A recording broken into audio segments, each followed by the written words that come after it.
Hey everyone, I'm Kevin with Squatch Proof. In today's video, I'm going to walk you through the assembly and installation of our roof rack for the Ranger 1000 and 1000 XP.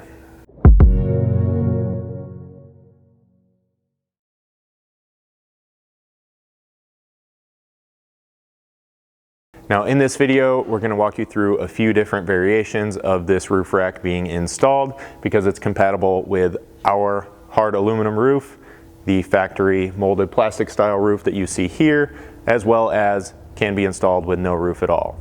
Now also using the steps in this video, you should easily be able to follow along and assemble and install your rack for the single rail Ranger as well, with the only major difference being that that is obviously a shorter vehicle, therefore a shorter rack, and you're not going to have quite as many crossbars to get installed. So here on our Ranger Crew, you're going to want to start by installing the side rail mounting brackets.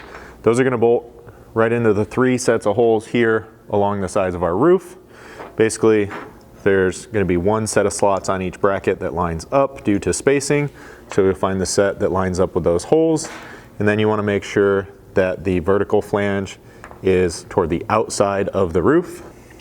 Once you have that lined up and oriented appropriately, you'll find the 1/2 inch long 1/4 20 button heads. You want to make sure you're using a washer on these, and those can drop into each hole. Now I do want to, well, hold on, because once you have that in place and oriented properly, you'll want to find the 1/2 inch long 1/4 20 button heads. Make sure you have a washer on each of these, and then you can drop one into each hole and install a serrated flange nut from underneath.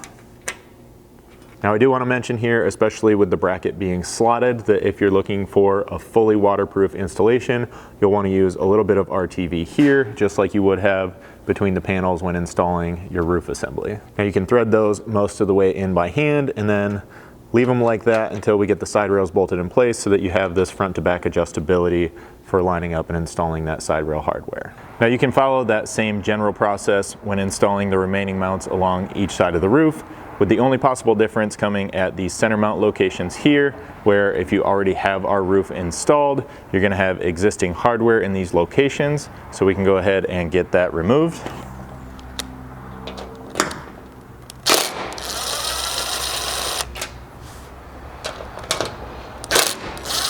And then once you have those out of the way, or if you're installing the roof rails along with your roof assembly, you can find the 3/4 long 1/4 20 button heads. And that's what you're going to use here in the center location on both the driver and passenger side. And then that should pass down through both this bracket, the roof, and the roof mount, and then just reinstall the nuts on the bottom side. So once you have all 3 mounting brackets on each side, go ahead and find your side rail assemblies. These, you'll want to make sure the logo is toward the rear. Make sure that these bent flanges are up and in. And then it's just a matter of lining this up with the vertical mounts you just installed and bolting it in place using 1/2 inch long 1/4 20 button heads, again with washers and flange locking nuts.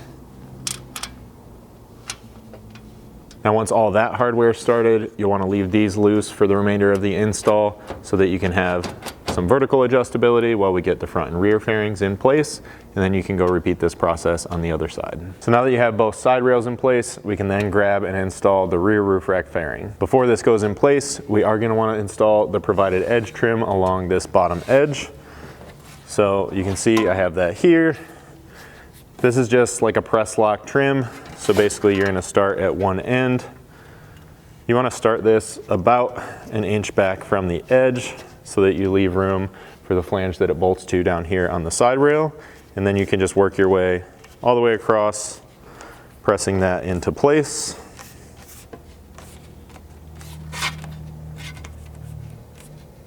Now when you get all the way to the other end, you're likely going to have a little bit of excess here left over that needs to be removed. So you can grab some sharp wire cutters or a set of tin snips like I have here.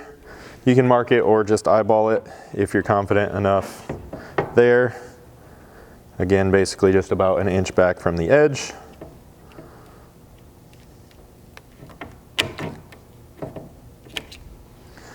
Now this is kind of like an aluminum impregnated seal in here, So make sure you remove any loose pieces of that so that they're not sticking out here at the end, potentially going to scratch or damage the powder coat. And then just press this the rest of the way on this remaining end.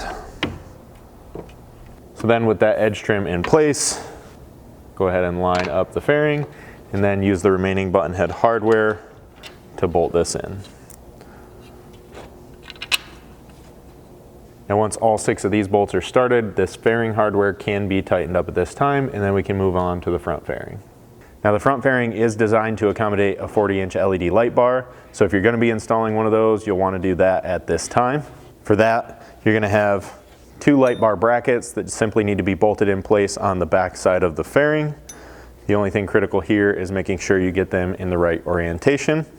Now with the fairing flipped face down, you can kind of see how the brackets will orient there. They'll angle up toward this top flange in this orientation, and then you can install the bolts from the outside in with a flange nut here on the back side.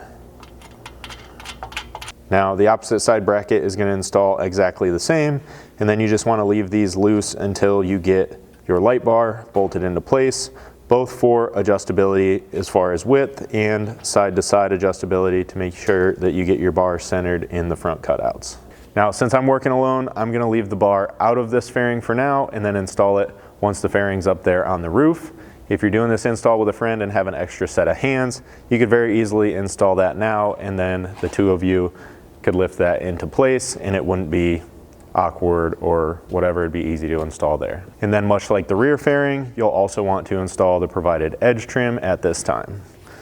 That installation is going to be just like the rear fairing, so leave that kind of inch-long gap at the ends and just press this along the bottom edge of the front fairing.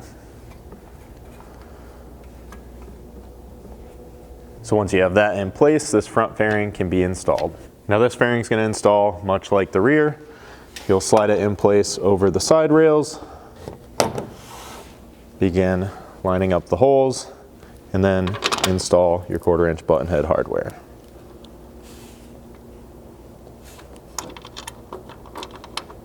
So then once you have all of this hardware started, you can walk through and tighten the front fairing, and then come back along the side and tighten both the side rail to bracket hardware as well as the bracket to roof hardware. So then once you have all this hardware loosely installed, you can come back through and tighten that front fairing in place, and then come back along these side rails and tighten up both the side rail to bracket hardware as well as the mounting bracket to roof hardware.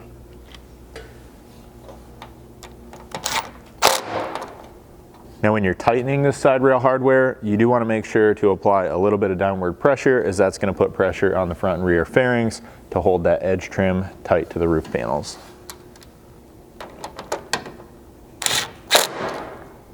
So then lastly, I'll get this light bar installed before coming back, centering it up and tightening the light bar bracket hardware.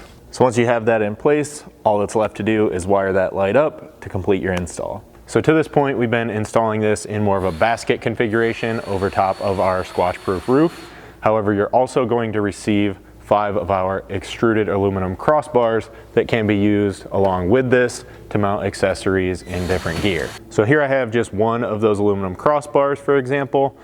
You're gonna wanna pay attention to these and find this larger cutout slot that's gonna be on just the top of one end. So generally we make sure those go in place up on the top. That'll allow you to slide in the available T-nuts that you can purchase. Those will let you use 1/4-inch hardware to mount your various accessories to these rails. So to get these installed, at this point, you're gonna have to kind of angle them and drop them down so you can get around these upper flanges, and then simply slide them over and get the mounting holes lined up with the various horizontal slots along the side rail. So once you have that kind of lined up, you'll want to find 2 of the 3/4 long 1/4-20 button heads. Make sure you're using washers here, and those can just go through the slots and bolt these into place. Now, since you are using a steel bolt here inside of an aluminum crossbar, just to prevent any corrosion or seizing over time, you'll want to use just a little bit of anti-seize lubricant on each of these bolts. So once you get both of those started, you'll want to go over to the other side, start that hardware as well, and then once all the hardware for this individual crossbar is in place, you can tighten it up with a 5/32 hex. Now we give you these slots so that you can adjust these accordingly for your various accessories. However, since we're just installing them and kind of getting them into place at this time, I'm just going to kind of visually center it up on the slot and tighten these in place. Now whether or not you choose to install these crossbars is entirely up to you in this configuration where you're using the Squatch Proof rails and rack with the Squatch Proof roof. However, when you're using this rack along with a factory style roof, you're going to want to have all of those in place, as they will be the only real gear securing and mounting option. So following those same steps, I'll go ahead and get the rest of these crossbars installed, and then also show you how this rack will install along with the OE style roofs. All right, so now we went ahead and swapped our roof out for the molded plastic factory roof and grabbed the additional set of brackets that you're going to need when installing our rack with this roof configuration. Now for those of you that have no roof at all, this rack will still install with this same set of brackets, so you can follow along and get yours installed. Now before we actually get any of these brackets bolted down onto the cage, we do need to just temporarily remove this factory style roof so that we can get to the access and hardware mounting points for these front set of mounts. So to get this removed, you're going to start here at the back of the roof assembly. It's just going to have 4 bolts here across this back edge. Those can be removed with a T40 Torx socket. And once you have those out of the way, the only thing really holding this in place is basically hook style retention. So there's a couple different brackets on the roof molded into it that hook around the cage and are held in place by the tension of this being snapped over the rear.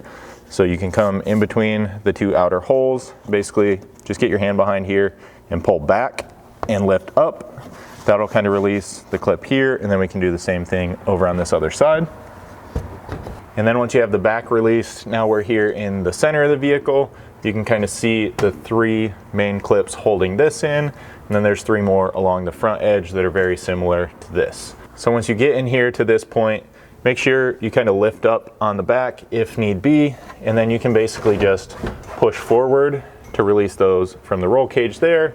And then as you continue to push forward, the whole roof will kind of come free, and then you and maybe the help of a friend, you can kind of lift this off and set it to the side temporarily. Once you get the roof set to the side, you'll come up here to the front corners of the cage.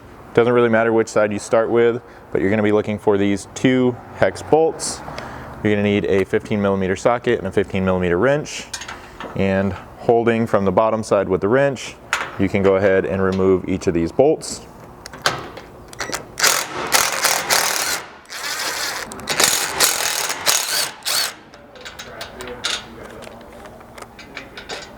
Now these factory bolts can be discarded at this time. However, you will want to hang on to these flange nylock nuts, as we'll reuse those when you're installing our mount. So once you have that hardware removed, you can go ahead and find the lower half of your front mounting bracket. This one, we're working on the driver's side front corner here. And then you'll want to find the provided nylon spacers. You can drop one of those in each of these recessed hole locations. This front one should stay here fairly well. Then you can start lining the bracket up over top of those. And then you'll find the shorter M10 bolt. Make sure you're putting a washer on this in your bolt pack, and start that with the factory flange nylock nut going back in place here on the bottom side. At this back hole, you use the same hardware, the shorter M10 bolt, again factory nut here on the bottom side, and get that started by hand. Once both of those have been started, you can go ahead and tighten these up, now using a 17mm socket on the top side, still a 15 underneath.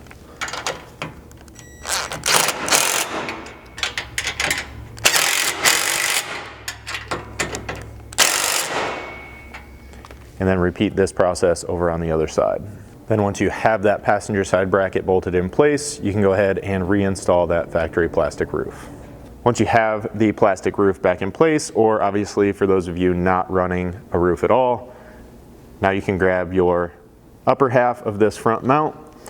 These you just got to kind of pay attention. The rack mounting surface is going to step kind of up and back, and then they will mount out here and thread into the pre-installed nuts in that lower half of the bracket.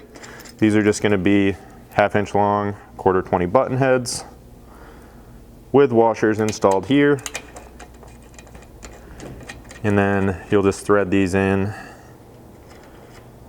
and grab a 5/32 hex to tighten these up. And then again, repeat that process on the other side. Now we can move to the rear brackets here at the rear corner of the cage. We're going to start by removing these two 10mm bolts here in this upper corner. Again, this will be your 15mm socket.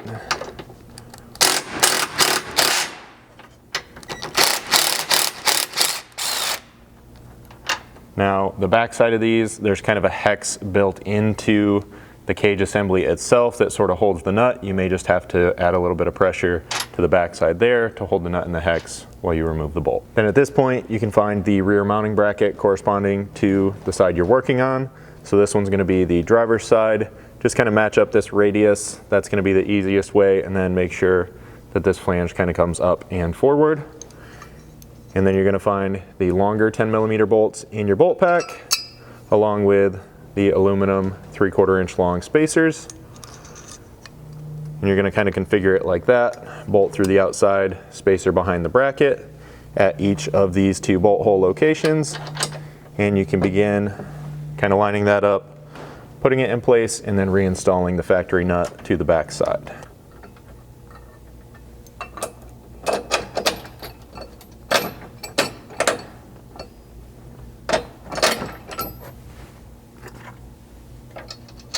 Then switching back to a 17mm socket, and again just kind of holding pressure from the back side, you should be able to tighten both of these up. And then again, you'll just repeat this process on the other side. So now that we have all 4 mounts up here on the roof, you can grab your rack or get it assembled if you haven't done so already.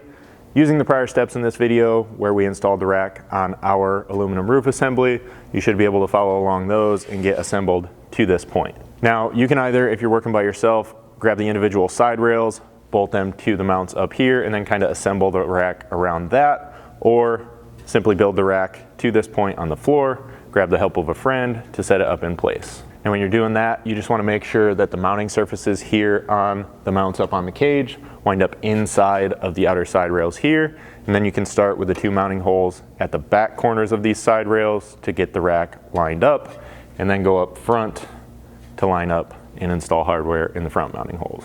So like I said, starting here at the rear corner of the rack, you'll now need 1/2 inch long 1/4-20 button heads. You can line these up with both the mount and the holes here in the outer side rail. And now you'll need to install serrated flange nuts here on the inside. And then we're just going to go ahead and get those started and kind of leave them loose at all 4 corners so that we have the adjustability for height adjustments as we get finished. So then moving to the front mounts here, you're going to be installing the same 1/2 inch long 1/4-20 button heads and serrated flange nuts. This time we're lining up and installing these in the front set of holes. This more rearward set of holes would have been used with our aluminum roof configuration, so just ignore those at this time.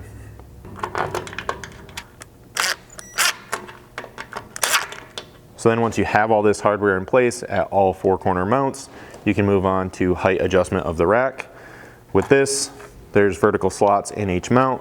You're basically just going to be looking to place this rack kind of parallel to your factory roof or cage assembly, and then